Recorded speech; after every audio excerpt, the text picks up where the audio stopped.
please never take my name in vain again like that with you all singing. What do you mean?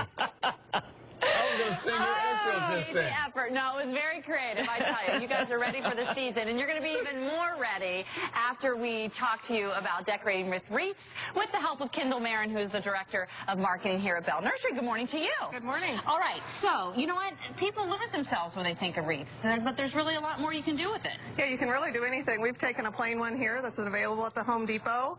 It comes just like this with some pine cones and different kind of greens. You can always go through and add a little extra just to fill in and give it a little more texture. I like that, because then, like you said, because some people might think, oh, the green by itself is just plain and boring, but this makes it different, and like you said, gives it a lot of texture. Yeah, and then we've taken one over here that we went and added Christmas balls and a bow to, so that could hang on your front door just as is, ready to go. It's the same wreath we started with. We just added some decorations. Now, did you tie those on, or did you hot glue gun them on? I took just a standard garden wire and wound it through and tied it around each little branch. And so really you can fill it up as much or as little as you want. Yeah, it's really preference. What do you want to do with it? And obviously, and how long should a fresh wreath last? Like, could you get it now and it'll last through the end of the month? You can get it through December, certainly. If you're in the home, which if you're inside, you're going to want to keep it spritzed, put a little water on it. Okay. Yeah. Just every couple of days. They do dry out, just like your Christmas tree will in the heat and drafts from your house.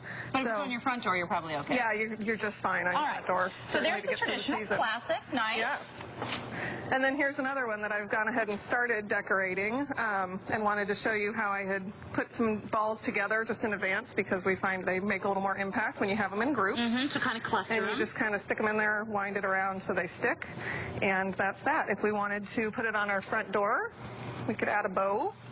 This one's already made. And is it better to put the bow on the top or the bottom, or does it matter? I personally prefer the bottom, but I know a lot of people put them on the top, and this one's actually set up to be on the top here. So it would stick in like that. That's pretty. And it's best if you're making your bow to probably use the wired ribbon, because then you can fluff it out and make it big. I like to go through and kind of just make sure the ends are good to go too. But this one, actually, what I'm really going to do with this is make it a centerpiece. So I'm going to go in, add a few candles into the middle. And I've got a centerpiece for my table at home. And these are the battery-operated candles. They are LED. I think they say they'll last up to 1,000 hours or something like that. And they won't catch on fire with the dried-out wreath. Absolutely. They are the I think it's a pretty good tip, right? Agreed. If you didn't want candles in there, you could swap out, go with another little evergreen. This is a white pine that we have in store that's already decorated for you. Rosemary, if you want something that just smells delicious. This, I wish you all could smell this because it is so aromatic. It is great. And also, while we're talking about switching out these little trees here, these would be great hostess gifts. They would. Any of these would make great hostess gifts. Some of these centerpieces that are ready-made. We've got orchids, mini poinsettias, lots of different things that we can talk about. So we have about a minute left, and we wanted to think maybe about doing some themed wreaths.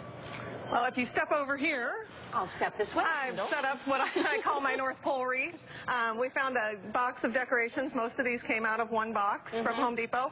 It had the polar bears and the penguins in it already, the glitter balls. So we just went through and added some, spruced it up. Again, this was a plain fir wreath when we started, and now we've got North Pole. Is it better, you think, to do like a theme thing as opposed to just making it like crazy everything?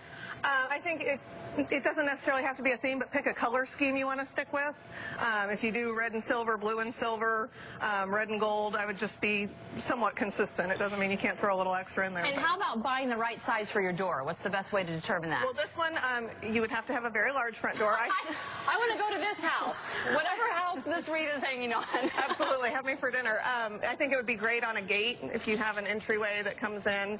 If they invite us for dinner, we have to take a better hostess gift. I mean, that house. We'll bring one of the Mystique orchids. There you go. They're unique and special. special. Thank you so much. All great tips. MyFoxTC.com is our website. We have a link to Bell Nursery and to Home Depot's. Don't forget, all of their stuff is available at the Home Depots in our area. But hopefully we've given you a little inspiration, Allison, to go ahead and get that decorating done. I love it. And guess what? Just for you, Holly, Wisdom and I will come to the party. We'll sing, and it'll be great. Oh, my gosh. I'm not inviting anyone else, at least not my neighbors. See you later, Holly.